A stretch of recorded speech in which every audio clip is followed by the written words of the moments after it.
Hey guys, it's Cosmonaut Girl here. I am doing a voiceover on my video for the first time. Hopefully, I will be doing more of these. I'm not really sure what to talk about in this video, but I will probably just be going over what's happening on screen and maybe also give some input on character design, what inspired it, and why I drew it, as well as my process. So right now you can kind of see that I'm kind of trying out different things. My original inspiration was Ryoma from Rise of the Ronin. I couldn't quite get the hair to work. I might try to draw a character with Ryoma's hair at a later date, but Heijirou I could not make it work for him. So I went with a lower pony, but I'm a sucker for guys with long hair, so I drew him with long hair. But yeah, I went through a lot of different poses. I was trying to get the ears right. I couldn't really quite get them right. Planning is usually the part that takes the longest for me.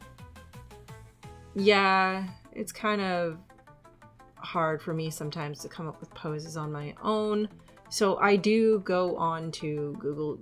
This time I didn't do a, an inspiration board. Usually I do an inspiration board before I start drawing because it helps me get a vibe, it helps me get a mood, it helps me establish poses and even clothing. But I didn't do that this time. I just kind of went in on it because I already had a story in mind. I had an idea in mind. Like, this character's been living in my head for a while, and I needed to get him out because he's been like begging to get out. He's like, please free me. So I finally did it. I'm not really sure what else to say at this part, so I'm probably just gonna let the music play a little, and I'll get back into talking once there's something more interesting happening on screen. Forgive me for the weird voiceover. I am not good at this. Maybe with more practice I'll get better.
So I realized I probably could have talked about how the face was really hard. I couldn't get an expression. I didn't know what I wanted him to kind of like look at or look like.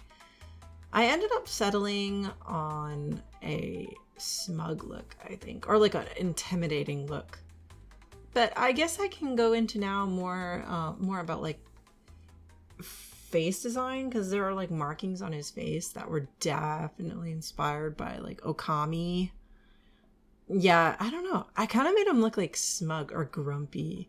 I wanted him to give off that like unfriendly vibe. I hate drawing feet. I hate drawing feet so much. When I draw feet, they don't look like feet. They are terrible.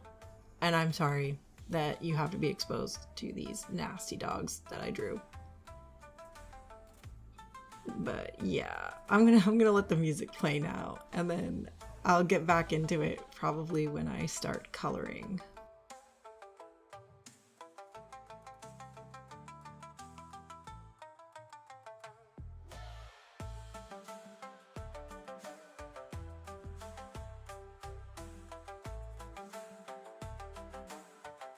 I am actually back sooner than I was anticipating. Mostly because I wanted to talk about the line art. I actually forgot that I did the line art like this. So for the longest time, I've always wanted to do like a thick outline with like thinner inner lines to like really make the outline of the character like pop, you know? I've never been able to achieve that in my art, and today I thought was the day. Today is the day that I achieve the thick outer line and thinner inner lines, and I think it actually turned out pretty on point for what I was kind of hoping for as an outcome in terms of stylistic line art. So yeah, it's not something I normally do. It is something that I've attempted multiple times and it failed at multiple times. This time I think was a success. I'm not really sure what changed from the other times that I've done it versus what I am doing now in regards to this. I don't actually really know what I did different. I'm just really happy with the results. Oh my gosh, I am so sorry. Sometimes I trip over my own tongue. I did end up coloring this before I had a background, which I think was a mistake. You'll see I ended up doing the coloring twice. I really don't... Yeah, I ended up doing the coloring twice. I do kind of regret that. Because it was kind of a waste of time. But, you know, it's all part of the learning process. It's all part of the overall process is figuring out the easiest and the most effective way of doing things. And, you know, I'm not always good at that. That isn't always my first thought is, what is the most effective way that I can finish this drawing? And because coloring is actually my most favorite part, like coloring, even though I don't understand the rules of coloring, coloring is my favorite part. Mostly because when you get the colors in, the image comes to life. Your color choice also affects the impact of storytelling. It impacts the mood of the scene. And for me, coloring is just like, it's so much fun. It's so much fun. So I didn't mind doing it twice. It was just added extra time. I think there's a lot of problem solving that goes into coloring too, like figuring out the best colors for your piece, as well as, you know, design wise, like, do these colors work together or do they clash? And I never learned the color wheel. Honestly, I have an associate's degree in art and somehow managed to miss every single class on the color wheel. I do not know the color wheel, which is totally messed up. I realized like it could have really helped me. Just overall, knowing the color wheel helps. But in this instance, and in every other instance, I missed it. Like middle school, we had a lesson on color wheel. I was absent. High school, we had a lesson on color wheel. I was sick. Third was college. We had a lesson on color wheel and I was absent again. I think I had like the flu or something. I was really sick. I couldn't go to class. So I've just missed lessons on the color wheel. So everything I do in terms of coloring is literally just, how do I call it? It is intuition. I just go based on intuition. Sometimes you'll see me playing with the sliders. I do understand some vague things about, like I know what complementary colors are, like how orange and blue are complementary colors because they're opposite of each other on the color wheel. I understand that concept, but I don't know. I just pick my colors at random. I don't really pick my colors intentionally. Fun fact, Heijirou was supposed to be pink. He was supposed to have pink hair initially. So I think I might do another fox guy character who wears pink and has pink hair. Like cotton candy pink, pastel pink. So I guess Heijirou isn't the one that's supposed to have pink hair, because once I drew him, he was not the character that I had originally imagined. This is like a totally different character who is similar in appearance / what do you call it? Appearance and species? I don't know. Drawing the kimono or coloring the kimono, or I'm not actually sure if they call them kimonos for men. Whatever theirs is called was actually really fun. I had a lot of fun coloring that. In a minute, I'm gonna draw like a little, like, it looks like cherry blossom petals, and I put them on his outfit, and it looks really nice. Yeah, no, I really love when I add the lighting and the shadow, and it looks kind of like, it makes it look three-dimensional. I think that's so cool. But I don't understand anything about shading or lighting. That is not my forte. I never got lessons on that. I just kind of, again, that's based on intuition. I kind of understand how light works, but not really. I've tried. I'm not very good at studying. I'm not very good at learning new things. Sometimes it's really hard to retain information and also to really understand it for me. I don't know if that means like I have a learning disability. I don't think I do. I think I'm fine. I just think, I'm not actually all that interested, and I find it very difficult to learn things that I'm not interested in. So if I'm not interested, I'm probably not going to learn it. Which is kind of the case with, lighting and shading. I just kind of like to do whatever I do. I do what I do, man. I do what I do. All right, I'm gonna let this play out. The music play until I start getting into the background. So I'll see you guys again in a few moments.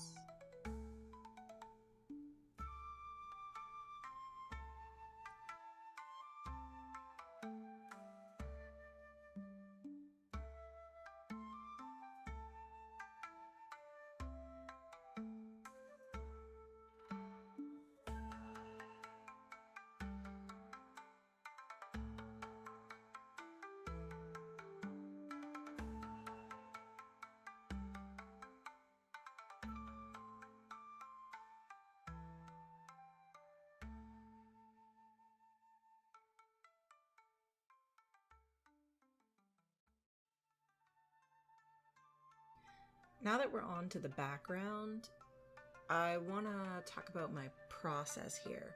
So it was a lot of straight lines, and I was using the Shift key for Paint Tool Sai, which allows you to draw straight lines without having to you can cheat essentially a little bit. It's a really helpful tool, but even though you can get the straight lines, I still had to actually get help because the way my desk setup is, I can't hold the Shift key and draw a straight line. I was actually using a straight tool, or like an object with a straight edge, to make sure that it was like level and straight. And even with that, I still had to alter using the deform tool, which, it was kind of weird. It worked though, and everything kind of turned out all right.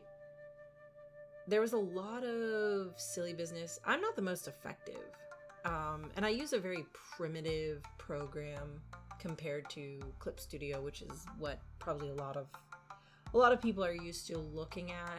Clip Studio, Photoshop, Ibis, Procreate. I don't use those. I don't use those because they're too complicated for me to learn. I am not smart enough to learn those programs. I have Clip Studio. I have opened it before, and when I open it, it kind of reminds me of Photoshop. And I used to use Photoshop a lot, but I used to always have to look up how to do stuff because there's just a lot to do. There's a lot to do. I also don't like that you can drag and drop your tool windows and your other windows, mostly because I don't like that I accidentally drag it and it comes apart and then it ruins my whole setup. With this, you have to go into the view window or Windows view and then change where the positioning is. And I have everything on the right side because I'm right-handed, and it just makes it easier instead of me having to go across the screen to the left side and what have you. So I don't know. I like Paint Tool Sai because it's really simple, has everything I need. I don't really have to think about it. Of course, I don't get a lot of those other options that make the drawing process go faster, like models to do posing. I don't get the tree brushes or the flower brushes because programming in Sai 2 is like garbage. So like getting new brushes in Sai 2 is really hard compared to regular Paint Tool Sai. So I did upgrade to Sai 2 just simply for the text option and the gradient option, which were not options in the original. Otherwise, it's pretty cool. And I mean, I guess I can probably, at this point, because the image is kind of starting to come together now, I can probably talk about the story behind this character. As you can see, the background is kind of like a traditional Japanese style inn. So the story about Heijirou is that Heijirou runs a spectral inn that appears to wandering travelers who are weary and tired and need a place to rest. So when the inn appears, like, it's technically not a physical inn, but when they enter inside, it reacts like a physical place. They can touch things, and it will actually even alter itself to fit their needs. So like, oh, you need a bath, you want a hot spring, you got it. Want a big dining hall, you got it. Whatever you want, this inn will alter itself to kind of fit your needs so that you can feel well rested. And there's a cost, there's a price. You have to tell Heijirou a story. He likes to listen to stories. His attitude is kind of tsundere, so he's a little bit like standoffish. He doesn't really like people, or it seems that way, but in reality he does like people. He wants people to come. He doesn't want to come off as too strong, come off too strong and like scare them away. He wants them to think, oh, this guy's so mysterious, like, what's his deal? And then he convinces you to tell him about you. Though he won't accept stories like if your story is, oh, I brushed my teeth this morning and I took a dump. He's gonna be like, you need to work that off. You need to work that off. You can't get away with telling me a dumb story like that and then just leave. Like, it's gotta be a good story. You better have the tea. You better be willing to spill the tea for Heijirou, or you are gonna have to work for him for a little while. At least until he's satisfied or until you have a story to tell. So don't be stingy. Tell him the story. Otherwise, you're gonna be stuck here. And that's not cool. So don't be stingy with your stories, baby. Yeah, I don't know, I like Heijirou. I kind of was thinking of like, in his world, there are other like beings like him that, they all have their own little things that they collect. So I was thinking like maybe the guy with the pink hair, he likes to collect pink things, So like, I don't know, maybe it's his favorite color or something. And I was thinking like, there might be others who collect trinkets or, dolls, things like that. Each of them has like a little quirk that they like to, partake in. Some of them like to try food, their people's favorite foods. And I imagine sometimes they all gather at Heijirou's Inn and they chill together and they talk. And they have like a meeting like once a year just to like, hang out. And, Heijirou doesn't mind hosting because he likes to host. He has an inn, of course. So, I don't know. I really need to learn a more effective way of removing color and coloring flat color. But like, oddly enough, I don't know, I really like doing the erasing by hand. It's a little bit relaxing, I think. The background, I use a reference to kind of figure out what I wanted to do with the background, including the lighting and the coloring, which at the end, when you see the finished piece, I think it came together pretty alright. I think it was pretty alright. I think I will do more with this character probably. But I say that a lot. I have a lot of like abandoned drawings that I never finish. Mostly because I'll get into it and then I just feel stressed out. Like it doesn't flow the way I need it to, and I start to struggle with more poses, with ideas. Sometimes the story's just not there. The story's just not there, and I can't do the drawing if the story's not there. There's a character that I really want to draw. He's not in this picture, obviously. It's not Heijirou. His name is Albatross, and he's a fallen king. He's an elf, a forest elf, who was also a pirate at one point.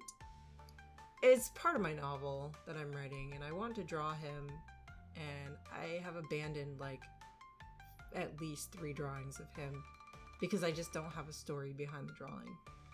And like this happens a lot where like I'll be drawing something and I just don't really think too hard about it, and it's a little frustrating. But you know, I don't know.